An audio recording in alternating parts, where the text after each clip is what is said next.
दोस्तों जय बाबा की।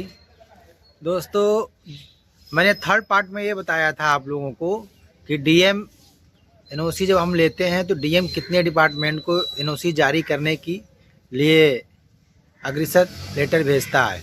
उसमें से कुछ डिपार्टमेंट ऐसे हैं जो दोस्तों हमको क्या करते हैं कि बहुत ज़्यादा परेशान करते हैं और बहुत ज़्यादा हरासमेंट भी कर देते हैं, और कुछ डिपार्टमेंट ऐसे हैं कि जो हमको आसानी से एनओसी जारी कर देते हैं।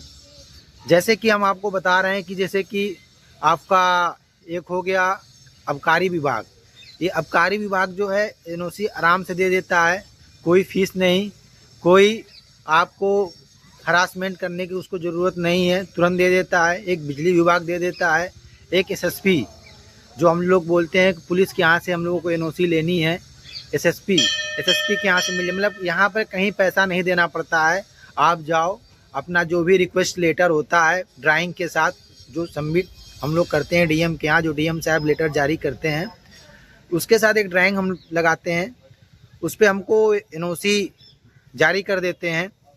लेकिन कुछ डिपार्टमेंट ऐसा है कि जो हम लोगों को भ्रष्ट के नाम पर इतना, मतलब भ्रष्ट डिपार्टमेंट है। उसी कार्यालय में डीएम साहब भी बैठते हैं, एसडीएम साहब भी बैठते हैं और सारे ज़िले के अधिकारी बैठते हैं, फिर भी सबसे अधिक भ्रष्ट कार्यालय जो होता है डीएम का होता है। उसमें क्योंकि जब डीएम एनओसी हर जगह से हो करके जब सारी एनओसियाँ हो करके डीएम के कार्यालय में जाती हैं तो अक्सर डीएम का जो बाबू होता है, एक्चुअली डीएम वर्ड इसलिए जुड़ा हुआ है कि डीएम ऑफिस में वो बाबू बैठा हुआ है और बाबू अपने अंडर में किसी न किसी को दलाल को रखता है। बाबू बात नहीं करेगा लेकिन दलाल बात करेगा। अब उसमें क्या करता है, वो जो दलाल होता है वो ऐसे व्यक्तियों को हरासमेंट करता है कि वो एनओसी जारी करने में उसको 6-6 महीने, 1-1 साल, 2-2 साल लग जाता है। इतने कानून बताता है उसको, कभी कहेगा लैंड कन्वर्जन करा दो, कभी कहेगा धारा 80 करा दो, इतने मतलब कानून प्रक्रियाएं बता देगा। कभी कह देगा कि आपकी ये लैंड आपकी भाई की है तो उससे लिखवा करके दो, फिर उसको सरकारी उसमें दस्तावेज में करवाओ। भाई पहले तो ये बताओ, जब पेट्रोल पंप वाले जो ऑयल मार्केटिंग कंपनियां हैं, जब ये सब सारा काम करती हैं तो सारे डाटा पहले कलेक्ट करके सही कराती हैं। बाई दवा किसी का अगर धारा 80 नहीं हुआ या बाई दवा किसी का एनओसी नहीं हुआ किसी कारणवश, उस समय आप क्या करेंगे? तो इसमें जो छोटे छोटे लोग हैं ना, बहुत ज़्यादा परेशान करते हैं डीएम ऑफिस में, जबकि डीएम को पता नहीं होती हैं, क्योंकि डीएम साहब के पास इतना वर्कलोड खुद ही होता है कि वो सब चीज़ों को अवॉइड करते हैं कि जो हमारे नीचे स्तर के अधिकारी गण हैं, जो सक्षम अधिकारी हैं, वो खुद ही काम कर रहे हैं। लेकिन ऐसा होता नहीं है क्योंकि डीएम सर के पास कोई जाता नहीं है। जबकि हम अपने कानपुर का ही केस ले लें, कानपुर के जो हमारे डीएम महोदय हैं इतने धाकड़ हैं कि हम क्या बताएं कि कुछ कहा नहीं जा सकता है। कि अगर आपका कोई भी काम अटका हो, डायरेक्ट जा कर के अगर आपने डीएम साहब से मिल लिया तो अगर काम बिल्कुल जेन्युइन और सही है तो 100% तत्काल वो निर्देश देते हैं करने के लिए। जो भी सक्षम अधिकारी होता है तुरंत काम होता है, क्योंकि हमने इतना एक्टिव अधिकारी कभी अपने लाइफ में नहीं देखा है।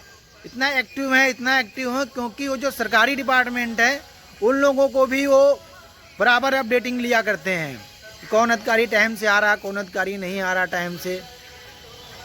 लेकिन हमारे कानपुर में भी कुछ ऐसे केस हैं जो फंसे पड़े हुए हैं डीएम कार्यालय में। कुछ न कुछ उसमें पेच लगा हुआ है कि कहीं डीएम एनओसी में लैंड कन्वर्जन में प्रॉब्लम है, कहीं धारा 80 में प्रॉब्लम है।